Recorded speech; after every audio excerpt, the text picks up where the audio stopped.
All right, welcome back. I hope you had an awesome conversation. You know, what leadership looks like can mean a lot of different things. And it has to do with what role or position you are in. Of course, that's a contextual factor, but everyone can exercise leadership. It might look differently, but everyone can do it.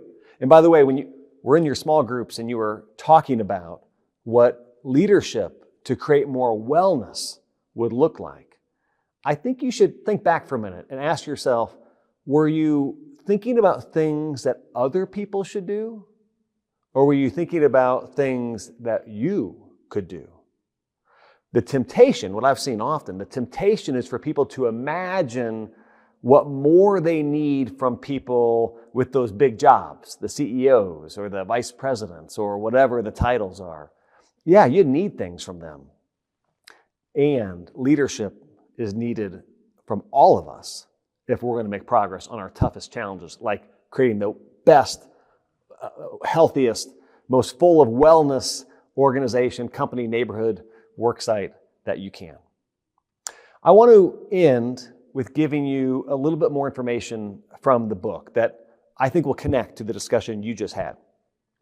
The final part of the book describes 9 mindsets that I believe we need a lot more Kansans to hold if we're going to make progress at climbing those health rankings. Frankly, if you were going to make progress at creating an organization full of even more wellness, full of even more health. 9 different mindsets. You know, people want to believe that there's a technical plan, that there's a blueprint, that there's a way we could just kind of map this out and knock it all out and be done. Leadership on our toughest challenges isn't quite like that. Yes, there's a lot of tactical things that have to happen. But before we get to those, we need people holding the right mindsets. And for this leadership challenge of creating the most wellness in your situation or the most health in our statewide situation, there are a number of mindsets that matter. And as I close, I want to talk about 2 of those 9 mindsets. The first one I want to talk about is the mindset to create collaboration. Now, everybody says we should do more collaboration. I don't know very many people who would actually raise their hand and say that they are opposed to collaboration. In fact, I don't know very many people who would say that they want to work in a silo in their company, a silo in their community, a silo in our state. And if you watch what happens, most people, most of us end up working in silos. It's collaboration, yes, but what we need more of is a mindset of creating the collaboration, not just valuing it, but creating structures and processes that make collaboration not just more likely, but maybe even force collaboration. We know that right now there are examples of amazing collaboration in our state and in our community and maybe even in your company or organization. We also are darn confident that those are the exception, not the norm. And I need a lot of us to hold a mindset of creating collaboration, getting more out of our collaboration than we have in the past. None of us can solve these things on our own. You might just think right now, you're not going back to small groups in this session, but you might just think on a scale of 1 to 10, how would you rate the collaborative efforts you're a part of to create more wellness in your worksite?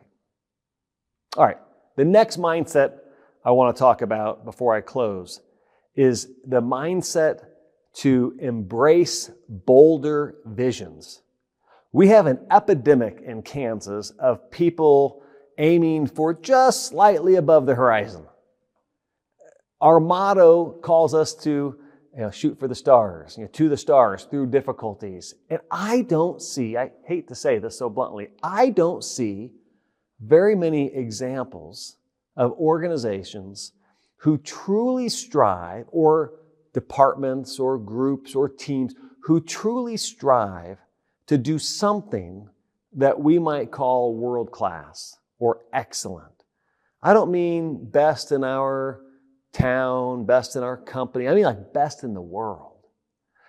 What we know is that in Kansas, when people have bolder aspirations, when they create aspirations of excellence, it does something to the work. It creates pressure to deliver results you just don't get with aspirations or visions or goals that are more mundane. There are 7 other mindsets that you'll have to take a look at the book to dig into. I want you to know how much we appreciate you at the Kansas Health Foundation, how much we appreciate you, the work you're doing, the time and effort you're taking to be at this conference. I want you to know that we would love to be of service to you. We would love to fan the flames of your good work. You can go to our website to learn, kansashealth.org. You can go to our website to learn about opportunities where we might be able to be of service to you. Thank you for the work you're doing. I look forward to working together to help Kansas lead the nation in health.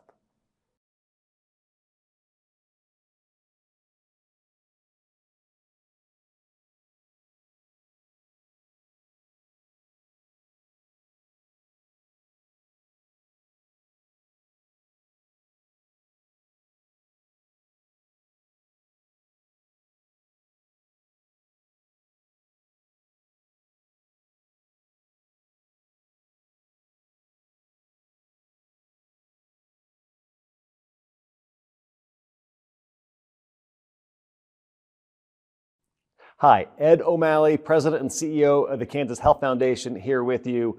I hope the conference is going well. I know it's always an amazing event, high energy, and some of the best people from companies and organizations around our community. It is just an inspiring conference, and I'm so sad I'm not there in person.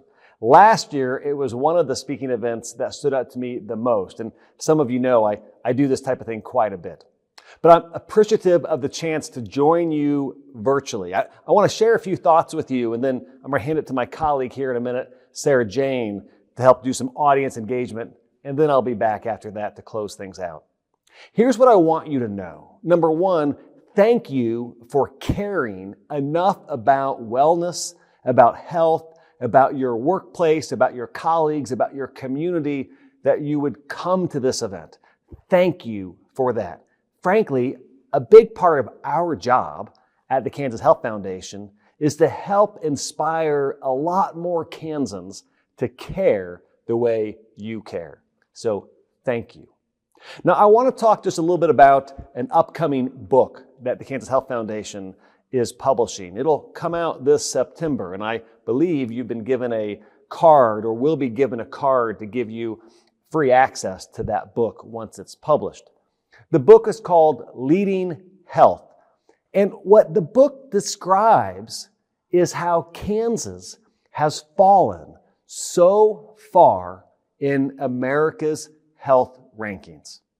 We used to be one of the healthiest states in America. Back in 1991, we were ranked number 8 out of 50 states. Now we rank number 28th. Just a couple years ago, we hit what I hope is rock bottom for us, 31st. Here's the thing that's so interesting. No state has fallen further than Kansas.